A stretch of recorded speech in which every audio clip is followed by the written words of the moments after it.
I'll let you. Okay, welcome back from lunch. You're welcome for that free lunch. Great, those cookies.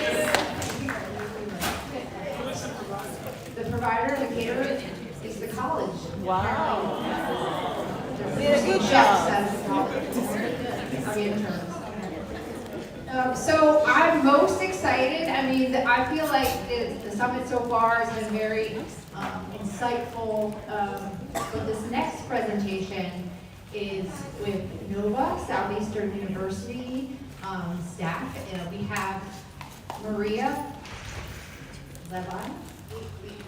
Levy. See, I asked her, I don't want to mess up her name. Maria Levy, and Dr. Telesco. They're going to be doing Dr. Levy and Dr. Telesco. Doctor in the house. Nova, Southeastern University, and they're going to be doing a sociodrama for us. So I'm going to hand it over to them. Thank you. Thank you so much. So, hi everybody, we're the after lunch presentation, so hopefully we're going to try to be spicy a little bit and keep your attention. We're very happy to be here today. So today, the purpose of our presentation today is really just to kind of illustrate in an experiential way the use of effective crisis intervention techniques as well as psychological first aid, really. There's probably a lot of people in the room who have some of these skills, which is excellent. But it's kind of going to be an interesting perspective and opportunity, and Dr. Telesco here is going to explain to you how the presentation is going to work today. Excellent. Thank you, Dr. Levy. So my name again is Dr. Grace Telesco. What you're about to see and what you're about to participate in is something called sociodrama. Sociodrama is an educational theater technique used to raise consciousness and awareness about social issues. I've been doing this work since my police academy training days, where I was a police academy instructor. I was a lieutenant in the NYPD.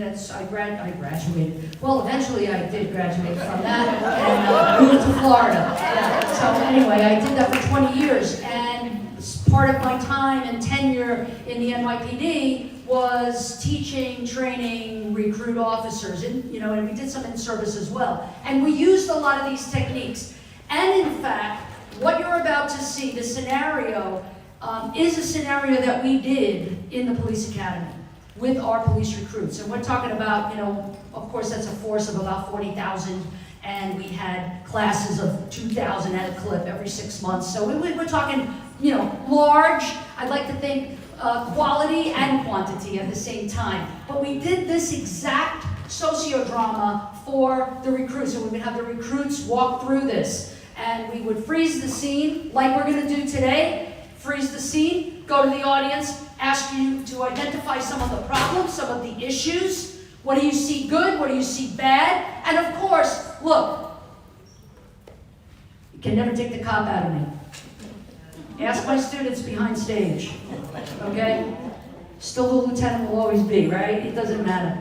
But here's the thing. We are portraying here some of the ineffective. I'm already tipping it off to you. So it's ineffective.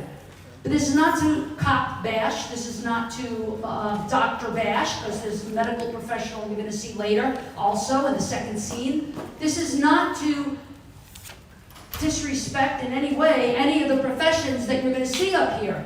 It's more like fodder, right? Fuel for discussion. Because if it's all right, it's all good, and everything is lovely, then what's there to talk about? So that's what we're going to be doing, okay? And I freeze the scene. You are not passive. You are the reflective team. So you are critical to this, because we're going to be asking you for help and assistance as we go along. The beauty of sociodrama, as Dr. Levy and I have worked together a lot on sociodramas, the beauty of this is that you get to talk to the characters who stay in character. The other thing that I think is really super important for you to know, and I told you already that we do the sociodrama in NYPD, many, many, many years ago when I was there in the horse and buggy era. But this is based on a true case. So this really happened. Okay? So are you ready? Yeah. Okay, put your reflective team outfits on. Action.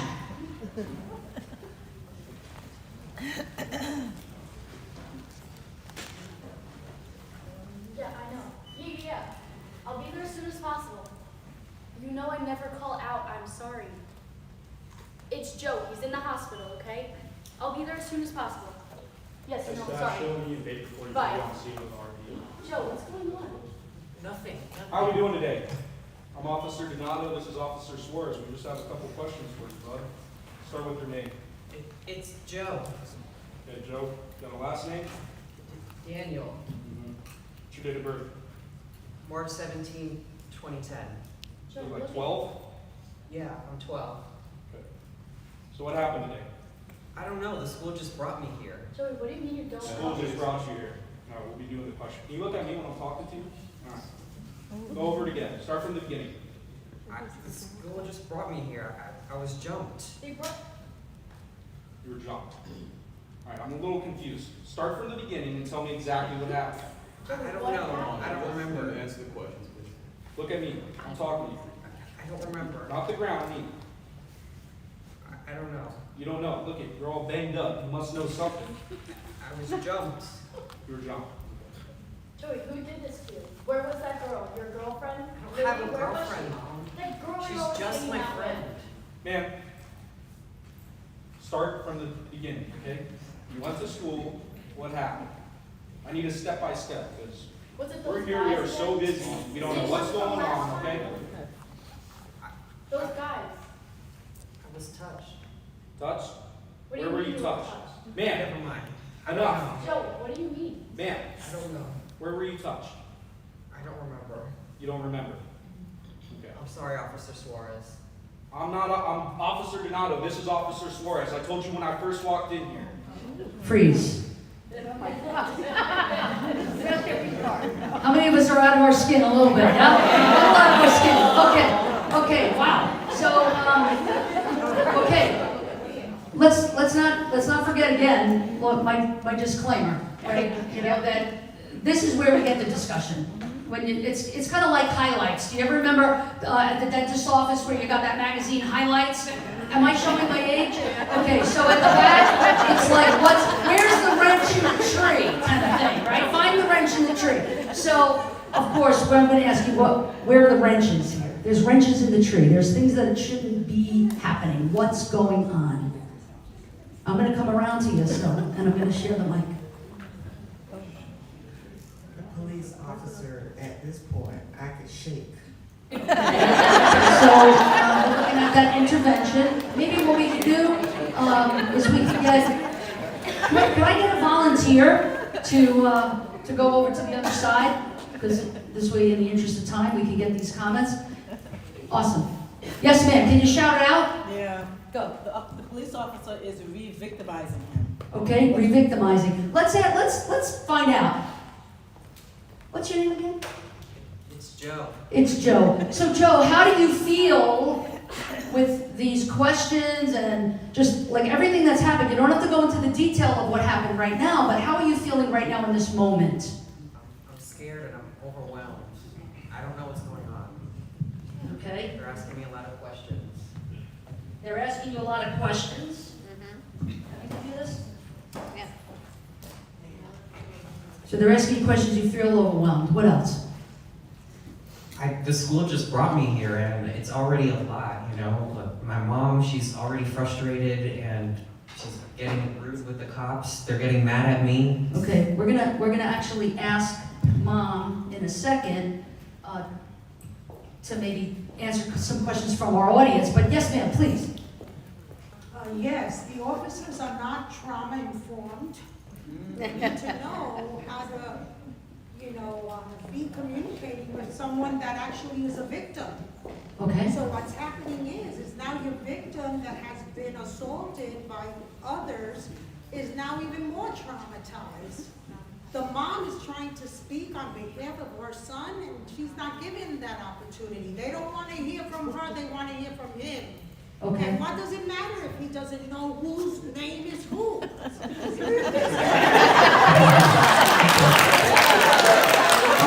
But let's get in all fairness, right? In all fairness,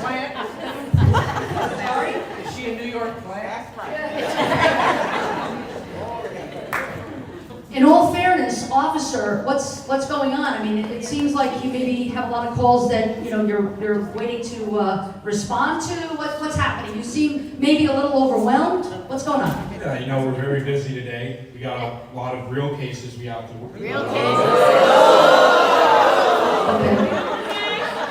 I'm right. trying to get a couple questions out of him. And, you know, So look, here's the truth, and let's just like play the other side of the coin here for a minute, right? Let's look at the other side of this. Crimes in the past take some time, right? But they're not as exciting, perhaps, as crimes in progress. It's true, right? I mean, a lot of us who join the police department, join law enforcement, it's like exciting, and especially the things that you see on TV and all that, it's very sexy and exciting. And this is not very sexy and exciting, right? True? That's one thing. The other thing is, we don't know how many jobs they're holding. We don't know how many jobs 911, the 911 dispatcher, is holding for these guys. Okay, and maybe they didn't have their meal, despite what the stereotypes might be, right? And they stopped for donuts beforehand. That's not the case. Right? That's not true. That's not real. Right? That's not to say that we don't eat, but we do. We eat, right? But you're overwhelmed, right? And what's going on with you? I'm just trying to get the mom. Eric Estrada, go ahead. So cute. So cute. Go ahead. We're just trying to ask Joe some questions. We're just trying to get the mom to like let him answer them. Okay, let's talk to the mom a second now. So, you seem really upset. It's not even upset. What else is she demonstrating the mother? All right, what was it? Okay, this is what I heard. Tell me, yes, nice and loud. She's demonstrating concern for her son that he may be getting, maybe something's going on between his relationships with the girl. Oh, okay, so she's concerned, yeah. She sounds very controlling. She sounds controlling, yeah. She's distracted. What's she distracted by? The opening scene, she's on the phone. Who was she on the phone with? Sounds like her job. Do we want to talk to her? No. Yes, we do. No, okay. Let's move on. No, yes, we want to hear from her. Let's talk to her. So, Mom, what's your name? What's your first name? Shannon. Shannon's okay, I call you Shannon? Yeah. Okay. What's going on? You got a phone call from who? I got a call from the school that Joe was being transported to the hospital. I was on my way to work, so I hit a Yui and go to the hospital. Okay. You want to tell us a little bit about you? I'm very religious. I'm a single mother. So you find your support through your faith? Yeah. Okay, awesome. We make sure that we go to church every Sunday. I have 2 jobs right now to try to support us. What happened to your husband, Joe's father? He left. Yeah. Child support? Nope, just not pay it. Okay. So what's going on for her in terms of her dynamics? She's frustrated, she's overwhelmed, there's economic strain, right? All of that. Dr. Levi, at this point, what do you witness as a mental health professional, which you are? What do you notice about this scene? Well, there's so much, what I love about this process is that you see here that there are so many layers of things that are happening for people that you don't understand. So being able to sit in her shoes. So the mom looks insensitive maybe and controlling, but at the same time, we don't know where she's coming from. She just, had to quickly leave work. She works 2 jobs. She's stressed out. She doesn't know what happened to her son. She walks in. The cops are here. The cops are trying to get information. She's trying to get information. So she's kind of like blindsided by the whole thing. Then you've got Joey who thinks he's being punished potentially for maybe what happened. Really? Is that how you feel? You feel like you're being punished? I do. Do you feel like you're being interrogated or interviewed? I just feel like all these questions are coming at me. I've never been questioned like this before, Okay. I don't see how this is my fault. Okay. And then the officers, maybe they get called to the school very frequently about fights and different types of whatever it is and whatever their context is. So they might walk in and be like, oh, here's another kid who's giving us some BS story about Excellent. X, Y, and Z, right? Yes, and that's what I was going to say earlier as well, or get from you, the audience, that we don't know how many jobs like this the officers have gone through, where there's lies and, oh, because teenagers always tell the truth. No? Oh. And maybe this was something that Joe provoked. I mean, I don't know. I don't know if that's true or not. But what we want to focus on is how do we restore dignity, power, and security, right? Yes, ma'am. Nice and loud. I would think that the intimidation is in the uniforms with the guns. SWAT and the guns and the armor and the if you're in the It's like they have a layer. Okay, so what do you want? Well, okay, that's cool, and that's true, right? So this already becomes a little intimidating. Okay, but what would you suggest? If they're gonna talk, Leave their guns outside? Huh? No. But maybe in a separate room from where they're talking to him. Or around the table. Or something so that it's not so. What? So you want them to take their gear off and put it somewhere? The SWAT? Remove the SWAT. No, I just think that because it sort of puts him at a disadvantage, Okay. local disadvantage. On Sure. Hey, there it is. Beautiful. Thank you. All the way in the back. Yes, because look, the fact is that we cannot remove our equipment. We're not going to do that. We can't do that, right? We are who we are. We're going to accept who we are, right? And we don't have to tower over. We're already intimidating because of how we are dressed, but we don't have to tower over. I always feel towered over because I'm short. Yes, ma'am. Well, not only that, I'm but gonna the one come to you. gentleman, the one officer standing behind him, he's probably feeling, the one officer's right behind him. But not only that, but also them having a predisposition of he's telling a lie. We need to treat each individual as an individual and not think, oh, he's automatically telling a lie just because another case that they had, they told a lie. Yes. One of the things that we used to say all the time to recruits, and I know the officers that are here and the sergeants that are here present know what I'm talking about, that it's true. Treat every single call as if it were the only one, and this might sound lame, raise your hand if you think it's lame, but treat them as if they were your own family. As if they were, how would you want your family treated if they were calling the police, right? So I saw a couple of other hands. Yes, ma'am. My question is, where are they being questioned at? Because I heard she was called to the school, and then he was going to the hospital. Sure. Are they questioning him at the school? Yeah, they're in the emergency room. Okay, so they're at the hospital. They're in the emergency room, waiting to be seen, triaged. Yes. The officer should have taken at least a couple of minutes to build some sort of rapport before he started Oh, questioning. wait, there's a word, rapport. Dr. Levy, what does that mean? What do you mean by rapport? Building what? What? Building a little bit of a relationship with the person where they can feel safe enough to share with you something that happened to them that was very traumatic. Okay. So what are some tips? How do we do that? How do you build rapport? That's easier said than done, right? What do you do? Come on, this is a teenager, right? Get to know the child. Talk to him about his likes and dislikes. Okay, get to know the child. What are his likes and dislikes? How do you do that? What do you say? How do you start that conversation? Open-ended. Okay, but now your job is to tell us how to do it, right? Yeah, we all agree, right? Raise your hand if you think that this was not building rapport. Excellent. So now what do you do? Say hello. Say hello. Let them know why you're there. Okay, I think they did, in all fairness, say hello. Did you say hello? Say hi. You didn't say hello? Okay, okay, so let's rewind the tape. Okay, no problem. I was just trying to help you out, man. Let's rewind the tape. Tell me, what did you say when you first walked in? We just came in, I said I'm Officer Donato, Did Officer you introduce Donato, yourself? and Officer Suarez, yeah. Okay. They introduced that. And then at any point did Joe, were you asked what your name is?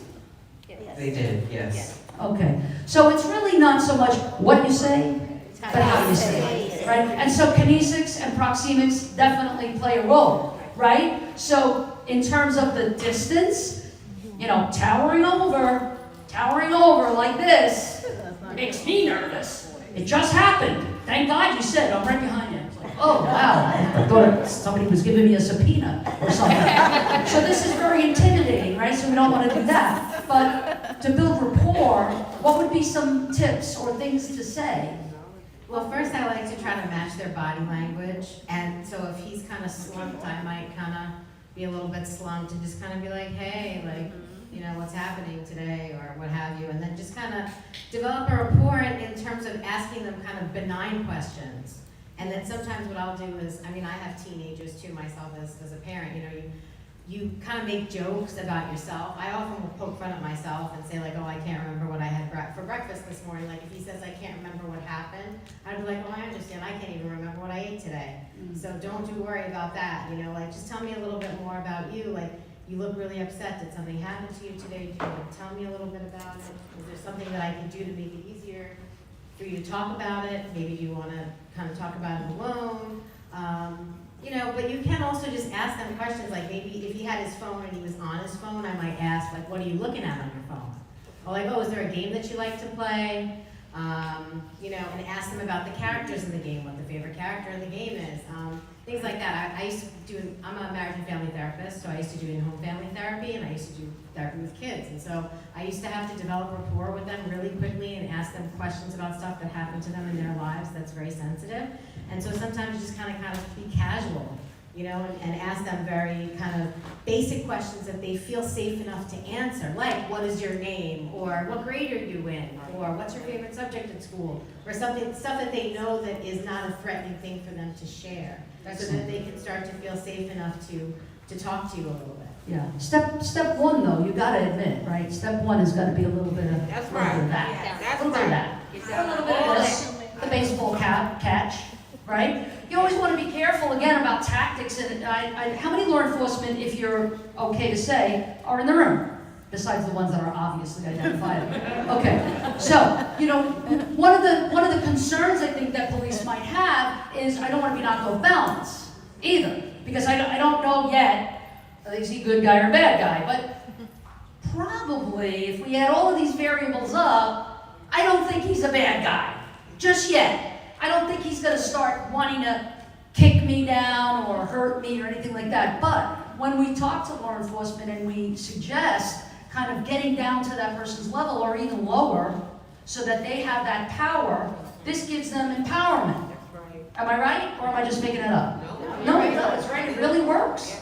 It really works. Now, obviously, he's been through something, whether he provoked it or not, we have to find out. That's the role of the police, is to get to the facts. What are the facts? You're gathering intelligence. You got to know what's going on. And that's true. You're not a therapist. You're not a caseworker. Police officer. You got to take a report. Yes, ma'am. Yeah, one of the things that I was curious about from the very beginning is when the officer said what happened, and he said I was touched. He didn't say I was hit. He didn't say I was beaten. He said he was touched. Whoa, so what does that put? I don't want to put a pin in that yet, but what is that? What does it tell you? What is he kind of alluding to, Dr. Levy? What do you think? A violation, really. Yes. Like feeling like I was touched as opposed to saying I was hit, like, or I was threatened in that way. It's more of a vulnerability to say touched. Okay, so he's telling us, he's telegraphing a little bit to us, like that something else went on. That this is beyond perhaps an assault, yes? That this might be what kind of an assault? Maybe a sexual assault. Okay, yes ma'am. I'm curious if Joe feels caught in between all the parties right now. It seems like he's not being able to advocate for himself or anybody in there to advocate for him. Because? Well, because mom's trying to talk, the cops are trying to talk. It seems like everybody's like shutting everybody up, but not really focused on him. So he's got to feel like in the center and about 2 feet small right now. Yes. Is that how you're feeling? Absolutely. So what would you want to see happen a little different here? Hopefully the cops can just come in less intimidating and toward eye level. And I just want my mom to calm down and understand that this isn't my fault. And also the cops to understand that it's not my fault.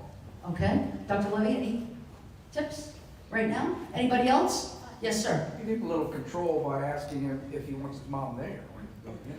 Wow. I just found out who like originated that in baseball. But anyway, so do we want the mother present? Do they have to be? What's the law? They don't have to be. They don't have to be? She doesn't have to be. Do you think that Joe would be a little bit more willing and open to speak a little more freely if mom wasn't there? It depends on their relationship. Yes, ma'am. Because it's two offices, maybe one can be with Joe and another nicely can take the mother and live in another room or just right in the corner to talk with the mother and calm her and say, have empathy with the mother while the mother have empathy with Joe. At the same time as separate. Excellent. Separate the parties. Have rapport with each one individually. Here's a good one. A permission type question. Is it all right? Do you feel okay with me? Do you feel safe enough and comfortable enough to talk to me? Or should we maybe call someone else? No? You're shaking your head no. You don't agree. My opinion, watching it, he's already intimidated, something a tragedy happened. No, I would say no to, I want to say your name wrong. So no, I'm not going to go to the side with you by myself. I see, yeah. So I think that one of the things we want to get to the bottom of is, do you feel comfortable talking to me, right? So do you feel comfortable talking to him? No. No, not right now, right? Yes. Well, if we have a child with injuries, I think we have to maybe understand that maybe mom's the perpetrator. That's all we know right now is there's a child with injuries. Awesome. Okay, good. But we still might want to talk to the mother so that we can get her story and then get his story and see if they match or what's going on. Are there any contradictions? Yes. I do have a question about this. Does she have to be in the room? I thought by law, if she said, I want to be with my child, Right. she has to be with the child. Well, that's a good question. What do you all know to be the law? Does the mother have to be present? It's different with suspects and victims. Right. With the victim, she doesn't have to be there. Oh, really? Right? She doesn't have to be there. But if it's an interrogation and he's under arrest, then it's absolutely he needs to, she needs to be present and wait Miranda as well. But we're not talking about that. He's not a perp, he's a victim, right? What about getting the medical part of it taken care of before you further interrogate him and make him feel worse about it? He shouldn't be interrogated. Well, we shouldn't be interrogating him in the first place. Okay, that's great. But those permission type questions are something that you might want to consider. So we've talked about kinesics, right, Dr. Levy? So like, getting down and eye contact, so important. Empathic tone of voice. Did you have an empathic tone of voice? See if you can self-evaluate. No, I definitely didn't. No, you recognize now that you didn't. Yeah. All right, so what's going on for you? Can you explain to us why you're not being or showing any kind of like empathy right now? Could you just tell us why? No, I mean, like you said before, we're not SROs, but we do get called here a lot. And it's for a lot of fighting like this, and usually it's just a scrap, and nothing really comes of it. So when he's saying, he was touched, I wanted to know what he meant by that, and he wasn't expanding on it at all. So it's mostly just a waste of time for us. So you feel like it's a waste of time. But here's the thing, and this is why it's so important. That's why we do the work we do. Because there's a trauma here, and we can further traumatize. Police aren't the only ones who get called to the scene like this. We've got school counselors, you've got caseworkers, you've got medical professionals, and I don't know about you, and I'm not going to badmouth doctors, but bedside manner may not be taught in the medical school. I don't know. Right? So, again, everyone's got a laser beam focus on what their mission is, and they want to accomplish that mission. But in the meantime, you've got a casualty here. You've got Joe. Any comments, Dr. Shannon? Could you tell us a little bit about, you said, I'm religious, but she said something to Joe. about a girlfriend. What was that? Did you catch that? Yes. What was that? She said that your girlfriend beat you up or something. Okay, did your girlfriend beat you up or something? But then his reaction tells us a little more. What's his reaction? Do you remember? He doesn't have a girlfriend. So, she's not my girlfriend. And what else did you say, Joe? She's just my friend. She's my best friend. She's your best friend. All right. So we're gonna let this scene go a little bit more. See if you can take into consideration anything I've said and anything you've heard, and see if you can apply it or not. Up to you. Action.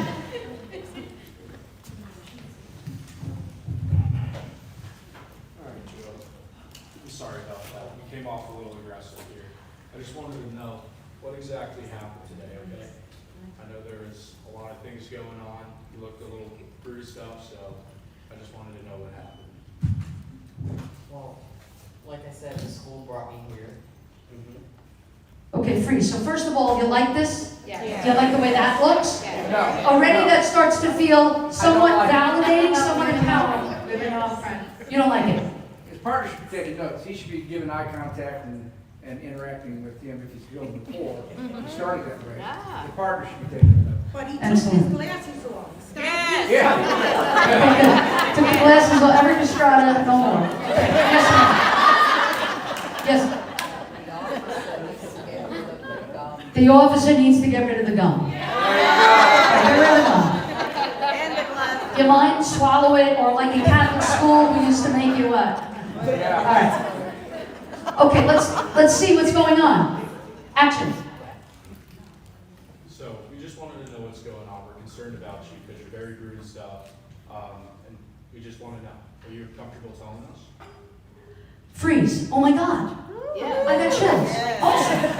Great. Just a little bit of an adjustment, just a little bit of a critique and some feedback, and look at that. Awesome job. Thank you, officer. Let's give him a hand. Excellent. Dr. Levy, anything about in terms of the trauma piece of this and how critical this intervention right here, applying psychological first aid techniques like validation and empowerment, providing security, you're safe now, these kinds of statements. Anything else you want to say about how the impact of this good intervention will have down the road for therapy or trauma outcomes? Right, so we're all a product of our experiences, right? And so the cops came in with their experiences of what happened, and he comes in with his experiences. And so if he has a positive experience with law enforcement, it's like community policing, right? If they have a positive interaction, they felt safe, they felt comfortable, then going forward, they'll feel the next time he might encounter a law enforcement officer, he'll be willing to talk to that person because in his mind is that first interaction that he had with someone that was good, right? And it's the same kind of a thing up the line. We are all wearing the glasses, like I say we have glasses, we all have our own color of glasses on. And our glasses are shaped by our experiences.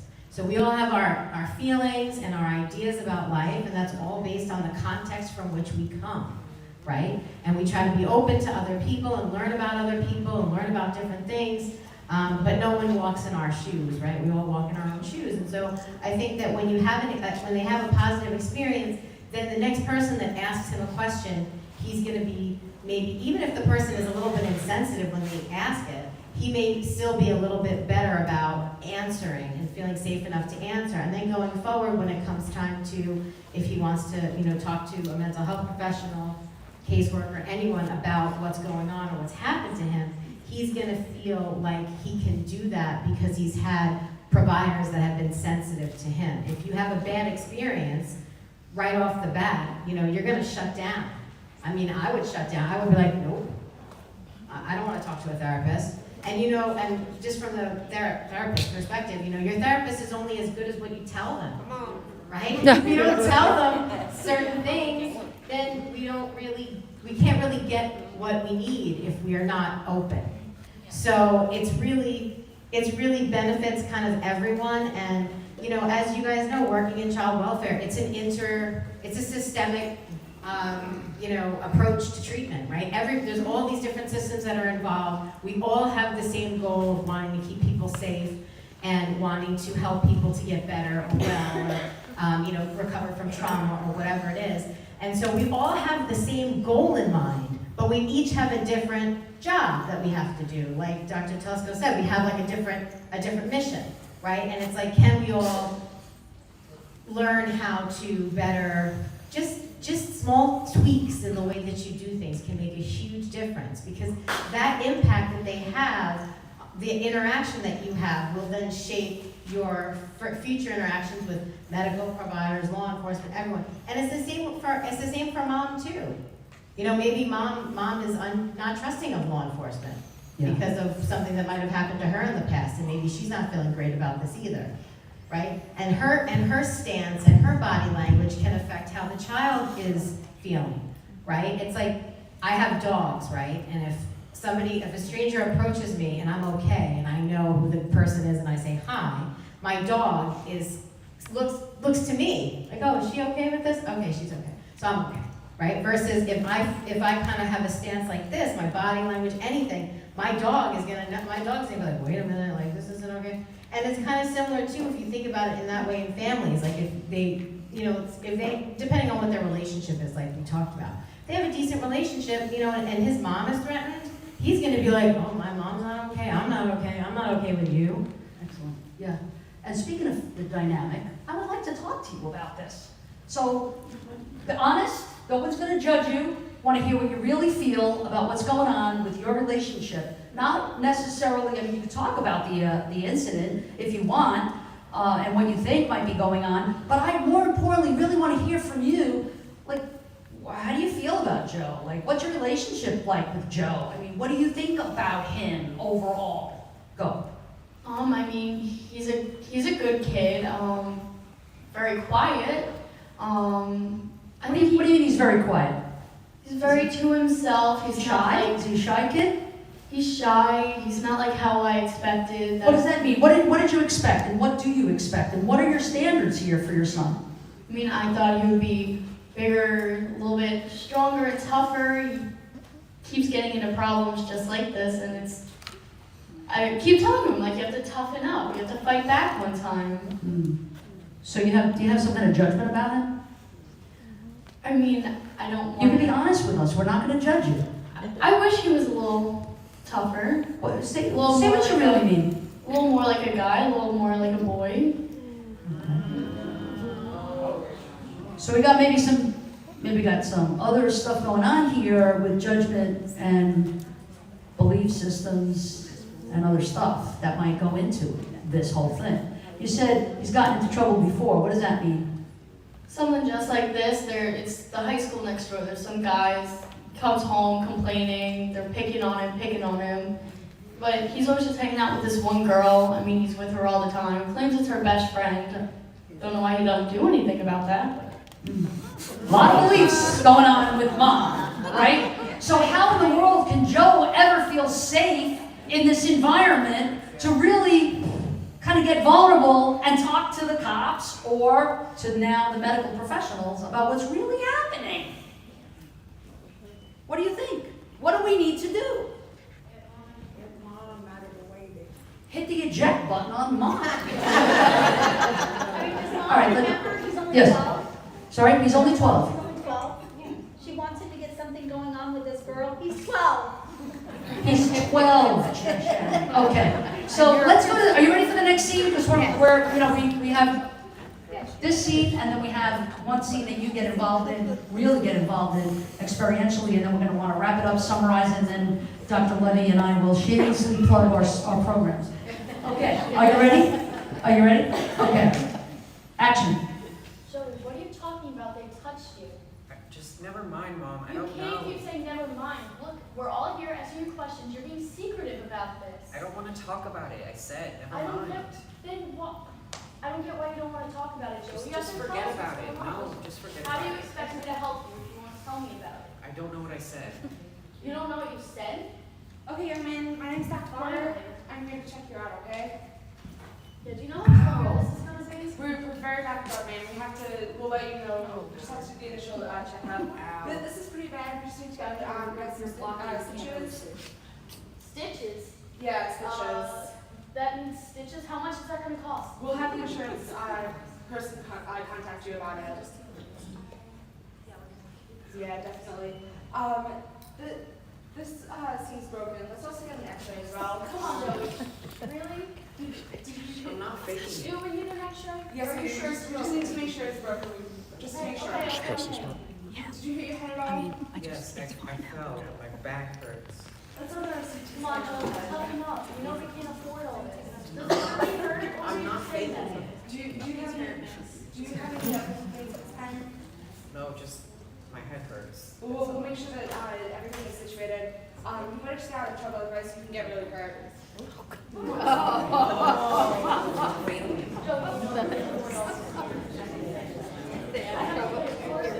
Okay, freeze. Freeze. I missed that last part. What did the doctor say? Can you guys grab my mic? Here. She said, tell me to stay out of trouble. Stay out of trouble. Okay, so the doctor's not very validating. Doctor, please come on back, and we're going to talk to you for a quick second. So, real quick, just if you can hand the mic to the doctor. And I don't know if you guys could see because it looked like maybe the doctor was kind of blocking what was going on. What do you notice about your patient? So I noticed that he's got a couple of scrapes bruises here and a cut, some cuts there, and his eye is pretty bruised. What about his arm? And his arm seems pretty broken. Okay. So we're just going to grab it like that, just to make sure that it's broken. I think pretty broken is the professional term, actually. Okay, nurse, what are you noticing? Is there anything that you work with this doctor, so what's your deal? What's your impressions of her? We have a lot of cases today, and one thing I did notice was that the mom was very aggy, and she was just focused on money instead of the welfare. Okay, so Dr. Levy, do you want to talk a little bit about mom? I mean, what's going on for mom? Why is she acting this way? Focus on money, focus on insurance. I mean, we don't want to hate her, like you said. Tell me. Well, that's the thing, right? Like, you look at her and you're like, I know, like, I'm going to date myself, Superman 2 with the eye lasers coming out. I, like, have laser, like, that I want to blow you up. But as a mental health professional, as a clinician, like, you have to connect with her, too. Because you need to be able to work with her, right? I mean, at the end of the day, I mean, you might not do that much with her, but she's still the guardian, the parent. And so I find myself personally when I kind of feel like I don't like something that a client is doing or saying, I try to get really curious about what their experience is. Show us what you're talking about. So I might say to her, like, oh, I heard you say something about insurance. Are you concerned? And what is it about time? Do you have some? Tell me about time. Yeah, I have to get to work. Are you really tight on money? Are you concerned? Like, how long have you been at this job? This job I've been at, I got it as soon as my husband left because we needed more income. Do you have a good rapport with them? Like, can you be late for work? Like I said on the phone, I've only ever called out literally once. But it sounds like you don't feel comfortable being at the hospital right now. I cannot afford any bad rep on my name. I cannot lose this job. Okay. So here's the thing that I want to really ask now. Do you think doctors would do that? Like, would doctors take the time to talk like that? Do I have any medical professionals here? Now you're going to be, okay, but doctor? No, nurse. Of course, nurses are so much better.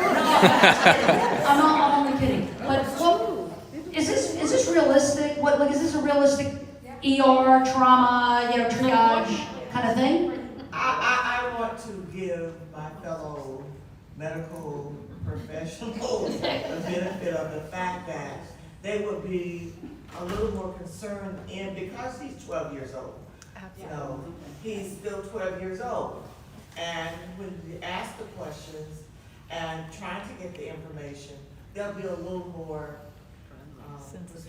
compassionate Compassionate. Okay, I'm gonna get you because you're close and then you're gonna shout. I agree with Mary because the medical staff approach them just like law enforcement, hands-on, touching. And even though this is set up, it's uncomfortable for someone to be in your face and touching without even addressing you as a human being. So I think that was Great, thank you. Yes, ma'am, next one. I agree. I think that one of the things that I noticed right off the bat is you didn't ask how it happened, how the injuries occurred. Was he hit with anything other than a fist or something? And then you dictated what you were gonna have done versus saying, I'd like to do this, is it okay if we do it? Which is really empowering for patients now to, get that patient-centered care and let them control the dialogue on what diagnostic tests are gonna get done. Excellent, So- excellent, great. So like both, I'm so glad that you talked about this and are providing that feedback that, you got law enforcement has a mission. The doctor has a mission. And they have a mission. And insurance, they usually will not even talk about that with you. They'll say, the insurance person is coming, I'm leaving right here. Don't worry, I don't know. Right? So I'm not, again, this is not bashing any particular profession because we could do a whole stand-up comedic routine about academics. Please, don't get me started. Okay, so Joe, we're going to do a technique right now. This is called a bubbling technique. And we bubble the character so that the character can freely and honestly share with us what's happening. Once I bubble you, no one but us can hear. Okay? No judgment from the audience, no judgment from me, Dr. Levy, at all. Doctor can't hear, nurse can't hear, mom can't hear. How are you feeling right now? Just overwhelmed, tired, everything bad. Not good. Okay. Are you in pain? Very. Are you in emotional pain? I'm so stricken and I'm in physical pain too. You're in physical pain. Okay. Okay, I'm going to unbubble you now. Okay, so now everybody can hear anything that you're saying. Anything you want to say to your mom? You can just talk right to her right now. I'm sorry that you can't make it to work. Oh, wow. Poor kid. This guy. Oh, my God. So now he feels like he's to blame. Right? So that's the first thing that comes to his mind to say is, I'm sorry that you're not at work. Breaking your heart, right? Who wants to get up here and do it right? Where's my social workers? Where's my social workers? I got no social workers in the house? Are you kidding me? They left? Okay, wait. Social workers? Do I have a social worker? No social caseworker? Human service professionals? Wow. So you know what, Joe? So sorry. Too bad, so sad. But you got no. So that's it. Okay, thank you. We'll see you later. No. You want to come up? Come on up. Yes. But I don't want to come up there. You have to. Come on, give her a hand. Yes. Thank you. Yes.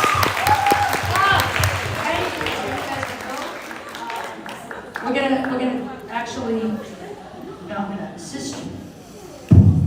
So, here's the thing. Do we want mom here? No. Sorry. I want you to lovingly and compassionately and with person in the environment skills, get rid of mom. Can you get rid of mom? Shannon. You can't go anywhere. So we're gonna see. Now that's a great social worker. She's a problem solver. Right? You see that? Excellent. Action. Hi Shannon, I'm Jeannie. I'm the social worker here at the hospital. I heard from the nurse that you're having problems or concerns about your finances. Yeah, no, I need to get to work. Okay, let's go in the other room and we can talk a little bit more about that and see if we can get you How long is this going to take? I think I need to stay here with my son. Well, he still needs to get treatment, so they're going to have to take him back and get an x-ray. just to cut the time down. Because, you know, the finance office is gonna want you to sign papers, and so I'm here to help you get this all processed pretty easy and fast and get you out of here. Finally, And, someone who's gonna help out. Excellent. Did you hear that? Finally, someone is going to help out. Give her a hand. Awesome. Wonderful. Dr. Levy, what did you like about, I'm sorry, social worker? What's your first name? Jeannie. Can I call you Jeannie? Okay. So, Dr. Levy, can you ask Jeannie, or not ask her, but identify what did you like about her interaction with the mom? Well, I love the way that you introduced yourself. You were very kind of quiet, one down, kind of, and you were just kind of like trying to align with her. I understand that you're concerned about your finances. I understand that you're concerned about time. I can help you, kind of. I'm here for you. You know, we can cut the time down. So you kind of like tried to help her on her mission, you know, which is to, you know, I mean, obviously she probably wants her son to be safe, but at the same time, it sounds like she's very concerned about, you know, getting back to work. And I think you did an excellent job in just kind of getting her to kind of usher out of the room, letting him get his treatment, and then letting her, you know, kind of managing her. So, excellent. Awesome. What else did you like about her? What did you guys like about her tone? Was her tone good? Was her tone empathic? Now, we all know that we want to strangle mom, right? Like, we've all felt like that kind of leading up to this. But, Shannon, did you feel like she was judging you or upset with you? I didn't at all feel like she was Great. judging me. So, you feel like she's helping you? Finally, and someone who actually Finally. wants to talk to me Perfect. about what I need. Excellent. So you're gonna go with the social worker. Thank you so much, Jean. Give Jean another hand. Fantastic. Awesome. And now for the beast de resistance. I need somebody who's gonna talk to Joe. I need somebody who's gonna talk to Joe. Yes, ma'am. Come on down. Give her a hand. Yes. Okay. So you have to get up the steps because we're not gonna do it from down here. Correct? Yeah, we want to get close. So you're going to take this microphone.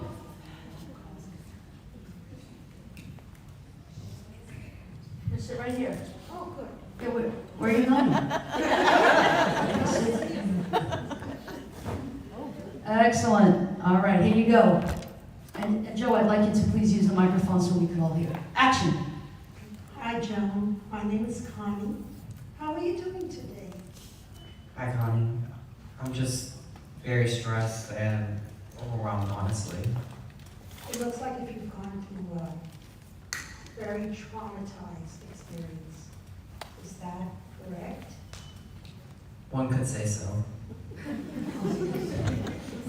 Would it help you to talk about it? Whatever Maybe. you say to me is confidential. Well, I've just been getting harassed by these two older guys from my high school. And, you know, today they just took me up to the rooftop and they did stuff. Do you have anyone in the school that you would have been able to go to speak to?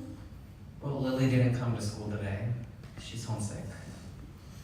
Okay.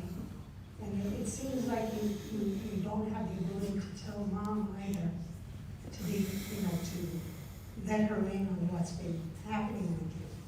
I just know she's gonna be mad and she wants me to man up, so. Okay, freeze. So what do you see? First of all, what do you like? What do you like? Eye contact, compassion. What else, Dr. Levy? What do you see? What do you like? I just like the way she asked for permission for most things. Like, do you want to talk about it? Is there someone that you can talk to? Just getting more information, kind of, but in a very kind of quiet way, in a non-interrogational kind of way. Yeah, excellent, great. Connie, right? Yes. Connie, wow, you're awesome, Connie. Okay, here's the thing. We're running out of time, so we have to soon come to some type of a conclusion here. Do we still know what happened? No, for God's sakes, we don't. How can we get to that? Oh, okay. Give me a minute. I was disturbed from working.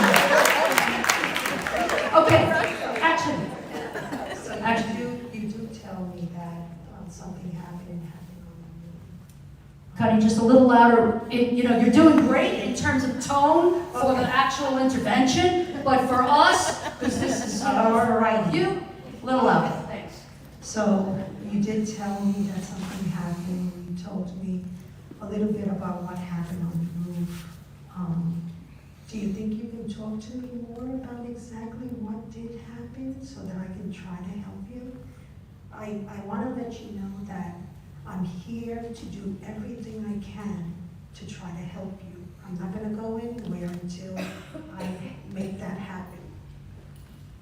Well, I was just, like I said, I was taken up to the rooftop, and it's these two older guys who have been doing it, Randall and Andy. They're 16 or something, I don't know, they're older than me.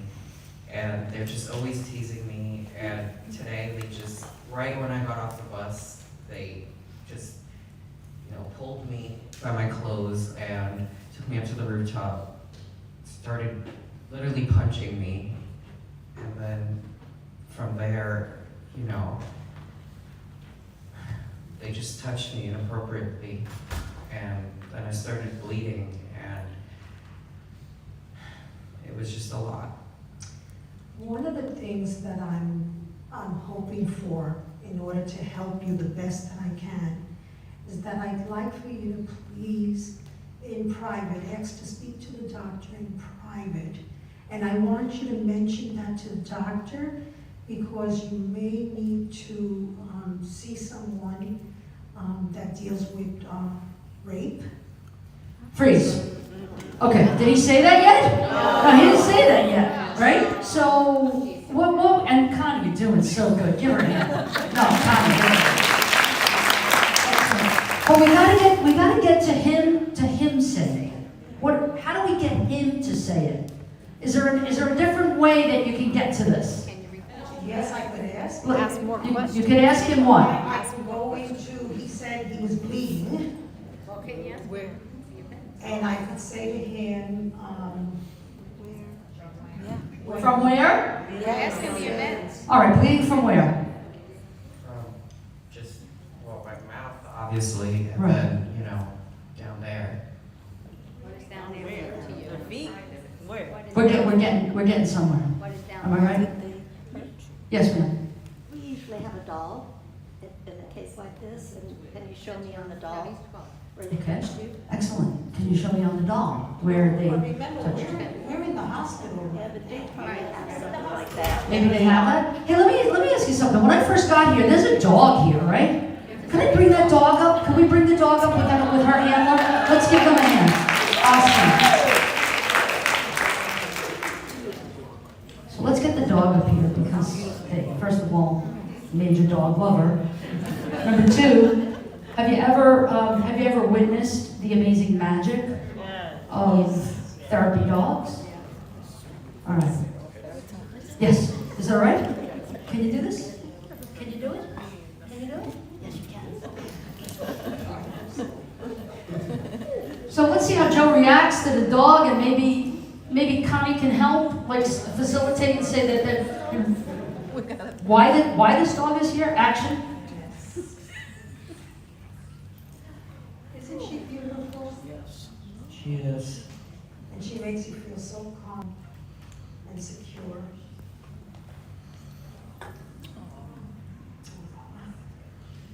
She makes me feel a lot better and safer. Yes, that's really good. And that's what we want to achieve here. We do want to achieve that.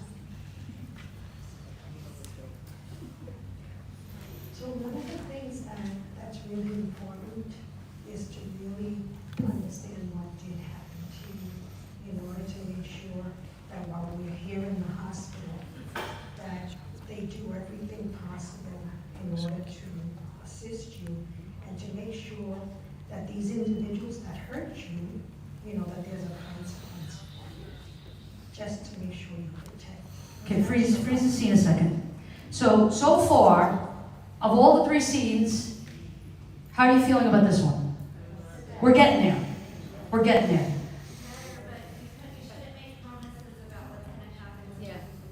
Sorry, I can't hear you. Shout it out. You shouldn't make promises about what's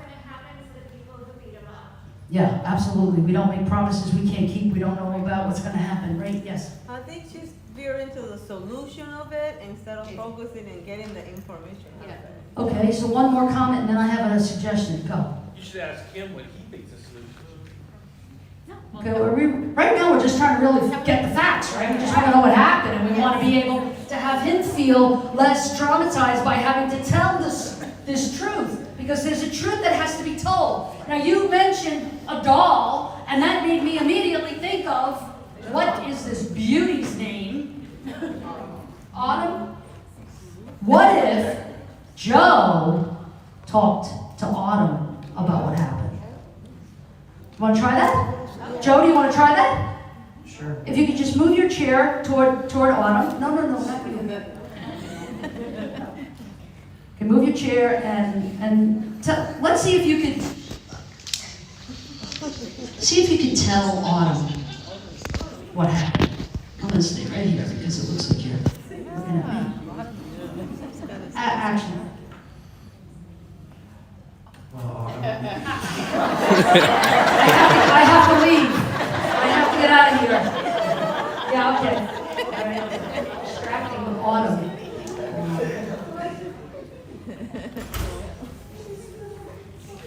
Action. Well, Autumn, I'm sure you've heard most of it, but they forced me to have sex with them. And they beat me up. Freeze. Let's give Joe a big hand.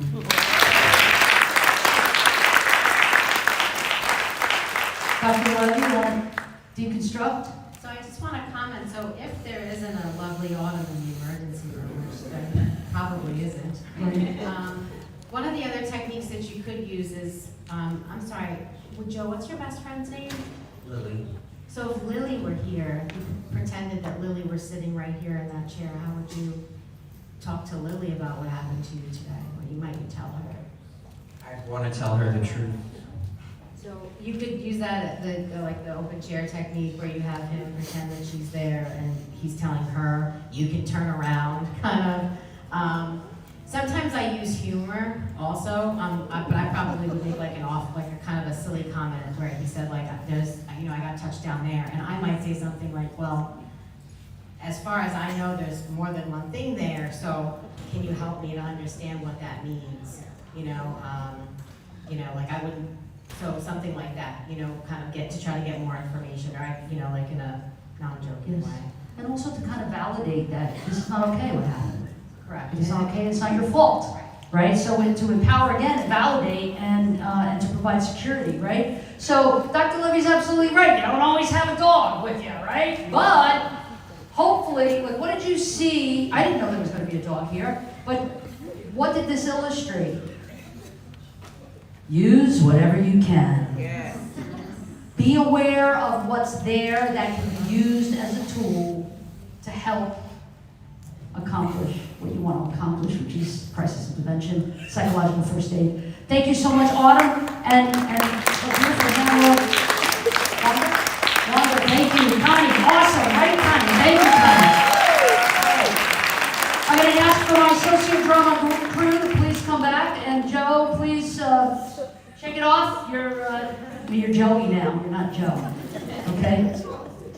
Give Joe a big hand, man. Okay, excellent. So what we usually do is I'll quickly deconstruct real quick what they felt, how they felt, and how their preparation was, but we're going to do it very quickly because we only have 7 minutes left. And we want Dr. Levy to give us a deconstruction on, kind of summarize, what did you see, what did you like, what did you hear? So Joe, what was it like for you to be a part of this? This was not an easy role for you to play. And what was it like basically to be a part of it and to do it? Well, like you said, it was not like an easy mindset to put myself into, especially like, I've never experienced it, so it was not easy. And then I guess I've never done a role like this, so this was my first time. But I wanted to do it as much justice as I could. So I felt like I did it. And you did, and you did. Awesome. And just behind the scenes, just so you know, the behind the scenes stuff is that originally, now this Joey is Joey, and that's how we know him, as Joey. And he said to me, I'd rather you not call this What's Wrong with Joey, and I'd rather you not have that be my character name. I'd rather you have it be Joe. And one of the things that we want to make sure we do in sociodrama and working like this with this technique is not to identify with the character. You have to be able to kind of step out of the character. So good job, you did an amazing job. Tiffany, what was it like? You had a small role, but what was it like working with this? It was good to, of course, come here and put on a performance and show you guys something that was very real. Even though my role was small, I think it was so important because there are nurses involved. Great, thank you. Shannon, you had a hard role to play. You were hated. Here I am. Go ahead. Yeah, I mean, I've had a lot of roles where people hate me, but never a mother. Normally it's like a teacher or something. But it was kind of hard just knowing that this was based off a real case, and every rehearsal was like, you have to be meaner, you have to be harsher, and I'm just like, I can't believe this actually happens. So I think it's important and Excellent. perfect that we get to put this on for you guys. Yeah, and also tell us, like, what was the religious aspect of this? Like, why did we say that? Why was that part of your character background?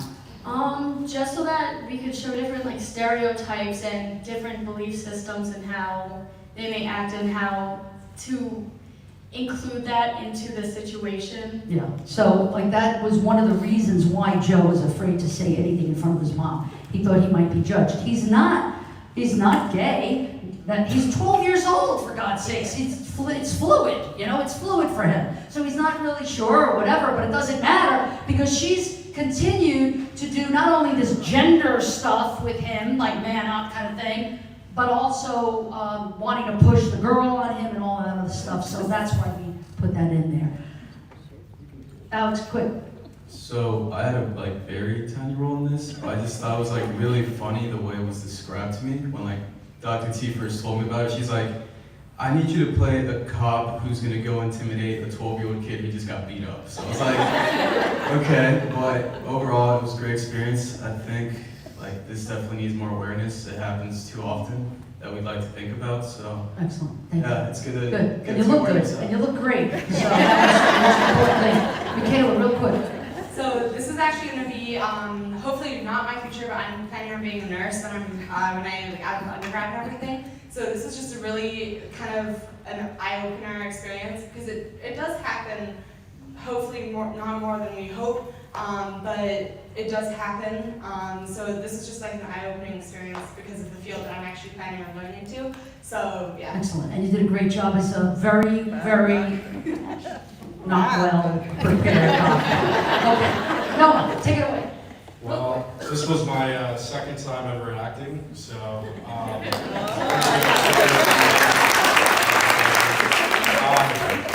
no, but in all seriousness, it is a very important topic, and obviously I didn't join this club to like do Peter Pan or whatever. So I'm glad we're here spreading awareness for serious issues that happen.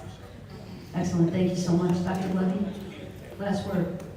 Just want to thank everybody. I feel like this is a really good opportunity to participate in something like this because it's just a different way of looking at having an experience and watching something unfold. So that's what I love about it. And then being able to see the skill sets that we want to see, and maybe so when you're out there, you know, you'll remember something that you saw here and it'll help you to kind of be like, oh, I don't want to be like that guy. I want to kind of come off in a different way, right? So being able to take just basic skill sets like rapport building and kind of having this one down position and kind of just those basic, you know, psychological first aid techniques and crisis intervention interviewing is so important because you don't want to then, you know, re-traumatize your victim and then have that trauma kind of stay with them as they go forward in their process. However many times they have to retell the story, how much more difficult it will be when they have additional barriers put in front of them.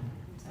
Awesome. Thank you so much. And the beauty of this work is not so much, did you get anything out of it? First of all, I don't want to make an assumption that you got something out of it. Okay.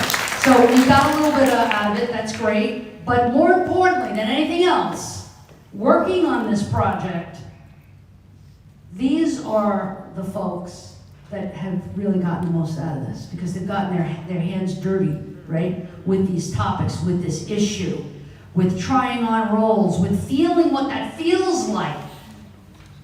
And this they will remember for the rest of their lives. I know it. I thank you. I love you so much. I'm so proud of you. Great job. And Dr. Levy is going to plug our program, and then I'll plug criminal justice.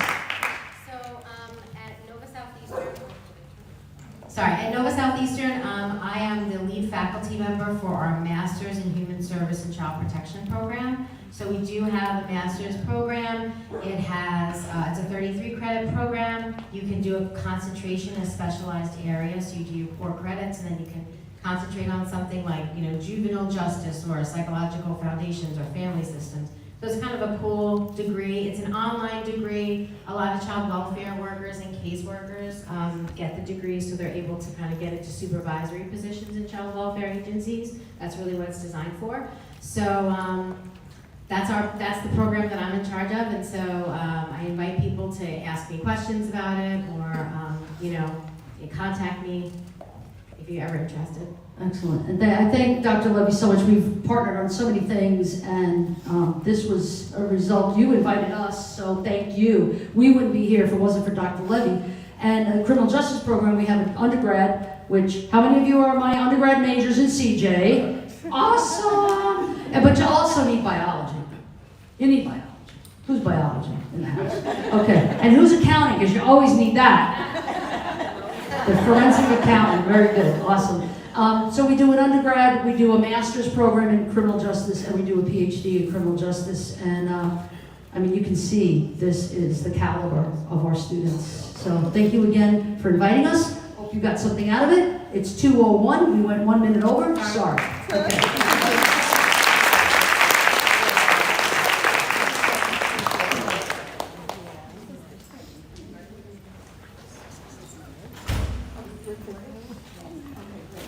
Okay, thank you to both doctors. This is an example of our partnership with Nova Southeastern University. So we met Dr. Levi. So what would you do next? I know they presented at the hospital, but where do you think you would refer this family next? Hibiscus? No. Where's Hibiscus co-located at? CNC. Right? So if you saw this family present at the hospital, you would refer them to the Children's Advocacy Center for further help. All right? Even a forensic interview, the child protection team, the mental health provider, the victim advocate, Wanda's there. So that just really shows you how these cases present anywhere. It could be at the primary care doctor, the emergency room, at the school. So, all right, so we're gonna take like a 15-minute break and we'll be back.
All right. There we go. There we go.